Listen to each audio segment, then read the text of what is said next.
ఖమ్మం నా అడ్డా అంటున్నారు రేణుకా చౌదరి. ఇక్కడ పోటీ చేసే దమ్ము ఎవరికి లేదు అంటున్నారు ఆమె.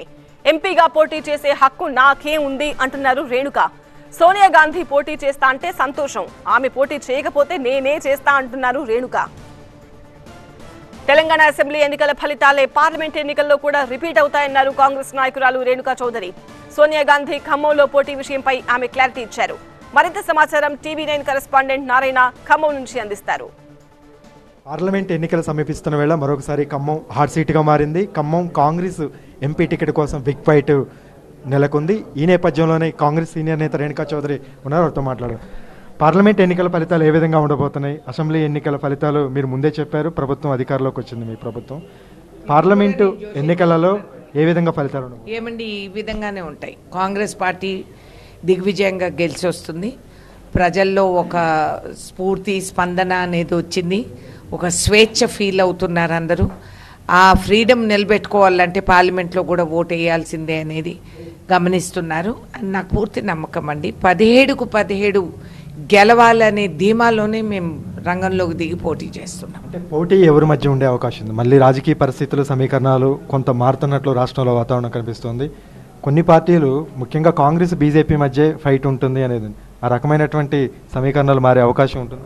ఏమండి, ఇప్పుడు వాస్తవానికి బీఆర్ఎస్ బీజేపీ ఎంఐఎం వీళ్ళు ముగ్గురు కలిసి చేసేదే కదా. కాబట్టి fight is direct between us and BJP.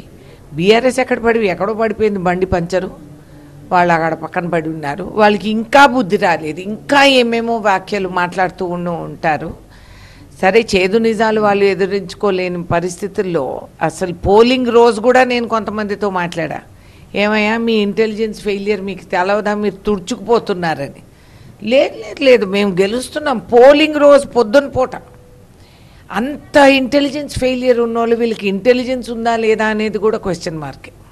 Khammam MP స్థానానికి సంబంధించి వివిధ రకాలుగా ప్రచారం జరుగుతుంది. కాంగ్రెస్ తరఫున ఎవరు పోటీలో ఉండబోతున్నారు? అభ్యర్థి ఎవరైనా ఫైనల్ అయ్యిందా?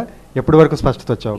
ఒకటి అందరికీ తెలిసిన వాస్తవం, కాంగ్రెస్ పార్టీ తీర్మానం చేశాం మేము PECలో, సోనియా గాంధీ గారు రావాలా ఖమ్మం జిల్లాకు అనేది నా వ్యక్తిగత ఇది.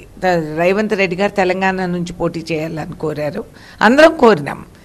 ఎందుకంటే తెలంగాణ ఇచ్చిన తల్లి వారు. అండ్ 2 సార్లు మేము ఫెయిల్ అయ్యాం. మేడం తెలంగాణ ఇచ్చినా కూడా కాంగ్రెస్ పార్టీగా మేము ఫెయిల్ అయ్యి మేము పరిపాలనలోకి రాలేకపోయాం. ఇది నాది ఎప్పటి నుంచో నా కోరిక. కాంగ్రెస్ పార్టీ ఇది గెలిచి ఈ సీట్ మేడం అరిచేతిలో పెడితే మా అందరి జీవితం ధన్యమవుతుందని మేము అనుకున్నాం. అదేవిధంగా ఇప్పుడు జరిగింది. మరి తెలంగాణ ఇచ్చిన తల్లిగా వారు ఇక్కడి నుంచే పోటీ చేసి నిలబడితే అది చాలా గొప్పగా ఉంటుందని అది మా వ్యక్తిగత ఆలోచన. ఆమె పోటీ చేయకపోతే మీరు గతంలో ఇక్కడ నుంచి ప్రాతినిధ్యం వహించారు, టికెట్ మీకే వస్తుందా? మీరు పోటీ చేయడానికి సిద్ధం అవుతున్నారు? ఏమండి, సిద్ధం అయ్యేది ఒకరోజు ముందు కాదు, అది సీజనల్ కొంగల్లాగా వచ్చి వాళ్ళేవాళ్ళు. మేము ఎప్పుడూ సిద్ధంగానే ఉన్నాం. సైనికులు అన్న తర్వాత రాత్రి పగులు ఇదే పనిలో ఉంటాం మేము.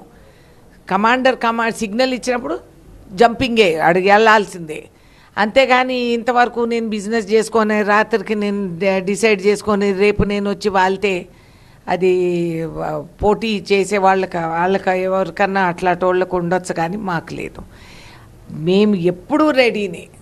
అధిష్టానం ఏం చెప్తే దానికి మేము సిద్ధంగా ఉన్నాం. సోనియా గాంధీ నిర్ణయం మీద అంటే ఎప్పటి వరకు స్పష్టత వచ్చే అవకాశం ఉంది? ఒకవేళ ఆమె పోటీ చేస్తుందా లేదనేది ఇప్పటివరకు స్పష్టత లేదు. అది కూడా ఖమ్మం నుంచి పోటీ చేస్తా అనేది కూడా స్పష్టత లేదు. రాష్ట్ర ముఖ్యమంత్రి గారు చర్యలు జరుపుతూనే ఉన్నారు. వారు ఇప్పుడు డావోస్లో ఉన్నారు కాబట్టి తిరిగి వచ్చిన తర్వాత సంప్రదించి ఏ మాట మనకు తెలుస్తుంది. మనకెందుకు అంత తొందర? నోటిఫికేషన్ వచ్చినప్పుడు చూస్తాం. ఇది ఖమ్మం టికెట్ మీద కాంగ్రెస్లో వివిధ రకాలుగా ప్రచారం జరుగుతుంది. సోనియా గాంధీ ఖచ్చితంగా పోటీ చేయాలని తీర్మానం చేసింది. సోనియా గాంధీ పోటీ చేయకపోతే రేణుకా చౌదరి తాను పోటీలో ఉంటున్నట్టు చాలా స్పష్టమైనటువంటి సంకేతాలు ఇస్తున్నారు. కెమెరామెన్ అప్పారావుతో నారాయణ, TV9 ఖమ్మం.